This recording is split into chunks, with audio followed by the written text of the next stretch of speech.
Hi, Tom Levinson here with another video, a short one this time, really almost a PSA. Here's the news. Earlier this month, the CDC issued a travel advisory for 28 countries, including Germany, the United Kingdom, and Poland in Europe, and several more in Africa and across Central Asia. Why? What were they warning against? The threat of a disease that only a few years ago appeared to be on the verge of elimination worldwide. That would be polio.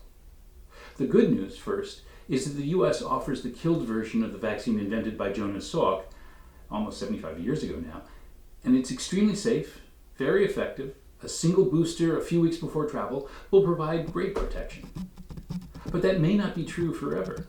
In 2022, one of RFK Jr.'s lawyers petitioned the FDA asking the agency to reverse the approval of the polio vaccine, to pull it from availability in the United States.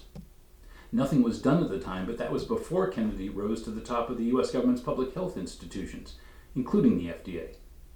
To be clear and in the strongest possible terms, blocking polio vaccine would be one of the most profoundly stupid actions anyone could imagine. The first major polio outbreak in the U.S. happened in New York City in 1916. For the next 40 years, the disease returned most summers, culminating in the worst ever nationwide epidemic in 1952, when 57,000 people fell ill, of whom more than 21,000 became paralyzed. For parents, letting one's child go to a swimming pool in the summer, or really hang out with any gathering of kids, birthday party, whatever, felt like Russian roulette. They could leave the home, safely, healthy, come back, and a week later, the telltale signs of muscle weakness could begin. And then that didn't happen anymore. The Salk vaccine became available in April 1955. The Sabin oral vaccine came along a few years later, and incidence of polio dropped like a stone in the United States and around the world. In 1994, polio was declared eradicated in the Western Hemisphere. There wasn't any polio virus circulating.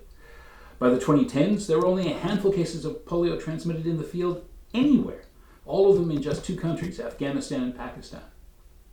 But it takes so little for a properly infectious pathogen to break containment. And the uptick in cases in countries far from the last remaining strongholds of wild polio virus is a warning sign. It's what happens when we cease to be vigilant and stop keeping up with our vaccines. For now, anyone who is mindful of the danger and gets their booster shot before hitting the road, they're going to be okay. That's great. But if the anti-vax advocates now running U.S. healthcare policy have their way, that might not be true going forward. So let's be careful out there. That's it for me. I'm Tom Levinson, and thanks for checking this out.